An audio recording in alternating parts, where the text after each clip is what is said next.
SK news Mulbagal digital ಸುದ್ದಿವಾಹಿನಿಗೆ ಸ್ವಾಗತ. ಮುಳಬಾಗಿಲು ತಾಲೂಕು ಇತ್ತೀಚೆಗೆ ಅವ್ರ ಮನೆ ಆಗ್ಬಿಟ್ಟಿದೆ.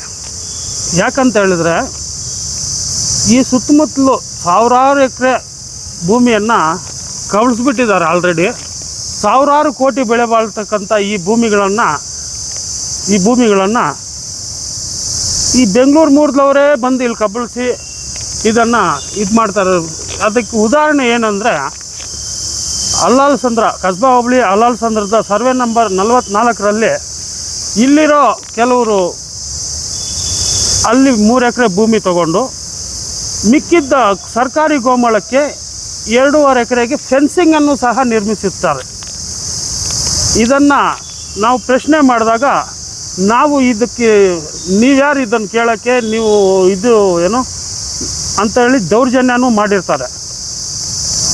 ಇದಕ್ಕೆ ಸಂಬಂಧಪಟ್ಟಂತೆ ನಾವು ಒಂದು ಮನವಿಯನ್ನು ತಾಲೂಕು ಆಡಳಿತಕ್ಕೆ ಕೊಟ್ಟಿರ್ತೇವೆ. ಅವರು ಈ 29ನೇ ತಾರೀಕು ತೆರವುಗೊಳಿಸ್ತೀವಿ, ಅದನ್ನು ಇದು ಮಾಡ್ತೀವಿ, ಸರ್ಕಾರಕ್ಕೆ ಉಳಿಸ್ತೀವಿ ಅಂತ ಹೇಳ್ತಾವ್ರೆ. ಅಕಸ್ಮಾತ್ ಉಳಿಸಿಲ್ಲ ಅಂದರೆ ಇದ್ರ ಬಗ್ಗೆ ನಾವು ನಿರಂತರವಾಗಿ ಒಂದು ಹೋರಾಟ ಹಮ್ಮಿಕೊಂಡು ಈ ಎಲ್ಲ ಒತ್ತುವರಿ ಆಗಿರತಕ್ಕಂಥ ಸರ್ಕಾರಿ ಭೂಮಿಗಳನ್ನು ಬಿಡಿಸಲೇಬೇಕಂತೇಳಿ ನಾವು ಈ ಮೂಲಕ ಮಾನ್ಯ ತಹಸೀಲ್ದಾರ್ ಅವರಿಗೆ ಮನವಿ ಮಾಡ್ತಾಯಿದ್ವಿ. ದಿನೇ ದಿನೇ ನಮ್ಮ ತಾಲೂಕು ಭೂಗಳ್ಳರ ಹಾವಳಿ ಕಪಿಮುಷ್ಟಿಗೆ ಹೋಗ್ಬಿಡ್ತಾ ಇದೆ.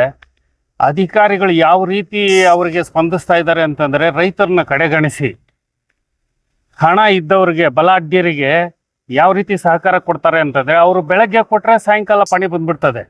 ಅದೇ ನಮ್ಮ ರೈತರು ತಿಂಗಳುಗಳಗಟ್ಟಲೆ ಹಲಿಬೇಕು. ಹಲಿದ್ರೂ ಪ್ರಯೋಜನ ಇಲ್ಲ, ದುಡ್ಡು ಕೊಡದೆ ಕೆಲಸ ಆಗಲ್ಲ. ಹಿಂಗಾಗ್ಬಿಟ್ಟಿದೆ. ಸಾವಿರಾರು ಎಕರೆ ನಾವು ಕಳ್ಕೊಂಡು ಸಹ ನಮ್ಗೆ ನ್ಯಾಯ ಸಿಗ್ತಾ ಇಲ್ಲ. ಎಷ್ಟೋ ಬಾರಿ ನಾವು ಅರ್ಜಿಗಳು ಕೊಟ್ಟರು ಎತ್ತಿ ಪಕ್ಕಕ್ಕೆ ಹಾಕ್ತಾವ್ರೆ ಹೊರತು ಅದರ ಬಗ್ಗೆ ಕಾನೂನು ಕ್ರಮ ತಗೊತಾ ಇಲ್ಲ ನಮ್ಮ ತಾಲೂಕು ಅಧಿಕಾರಿಗಳು. ಇದಕ್ಕೆ ಉದಾಹರಣೆ ನಮ್ಮ ಅಲ್ಲಾಲ್ಸಂದ್ರದಲ್ಲಿ, ಮುಳಬಾಗಿಲು ಕಸಬಾ ಅಲ್ಲಾಲ್ಸಂದ್ರದಲ್ಲಿ ಒಬ್ಬ ವ್ಯಕ್ತಿ 3 ಎಕರೆ ಮಾರಿರ್ತಾರೆ. ಕೊಂಡ್ಕೊಂಡವರು 3 ಎಕರೆಗೆ ಫೆನ್ಸಿಂಗ್ ಹಾಕ್ಕೊಂಡ್ರೆ ನಮ್ದೇನು ಅಭ್ಯಂತರ ಇಲ್ಲ. ಆದರೆ 5.5 ಎಕರೆಗೆ ಫೆನ್ಸಿಂಗ್ ಹಾಕ್ಕೊಂತಾರೆ. ಯಾವ ಕಾನೂನಡಿ ಕಾನೂನು ಅವ್ರಿಗೆ ಎಷ್ಟು ಸಹಕಾರ ಕೊಡ್ತಾ ಇದೆ ಅಂತಂದರೆ, ನಮ್ಮ ಸರ್ಕಾರಿ ಭೂಮಿ ಹೋಗ್ತಾ ಇದೆ ಅಂತ ಆ ಕಡೆ ತಿರುಗಿ ನೋಡೋ RI ಇಲ್ಲ, ಸೆಕ್ರೆಟ್ರಿ ಇಲ್ಲ, ಹೇಳಿದ್ರು ತಲೆ ಕೆಡಿಸ್ಕೊತಾ ಇಲ್ಲ.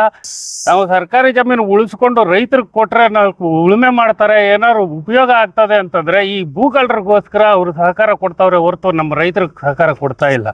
ಇದನ್ನು ಕೂಡಲೇ ಎಚ್ಚೆತ್ತು ತಾಲೂಕಾಧಿಕಾರಿಗಳು ಏನಾದ್ರು ಆ್ಯಕ್ಷನ್ ತಗೊಂಡು ಅದನ್ನು ತೆರವುಗೊಳಿಸಿ ಬಡ ರೈತ ಕಾರ್ಮಿಕರಿಗೆ ಏನಾದ್ರು ಕೊಟ್ಟರೆ ಸ್ವಲ್ಪ ಉಪಯೋಗ ಆಗ್ತದೆ ಅಂತ ಮಾಧ್ಯಮಗಳ ಮುಖಾಂತರ ನಾನು ಮನವಿ ಮಾಡ್ತಾ ಇದ್ದೀನಿ. ಒಂದು ವೇಳೆ ನೀವು ಮಾಡಲಿಲ್ಲ ಅಂತಂದರೆ ನಾವೇ ರಸ್ತೆಗೆ ಇಳಿದು ಉಗ್ರ ಹೋರಾಟ ಮಾಡೋದಕ್ಕೆ ಎಚ್ಚರಿಕೆ ಸಹ ನೀಡ್ತಾ ಇದ್ದೀವಿ.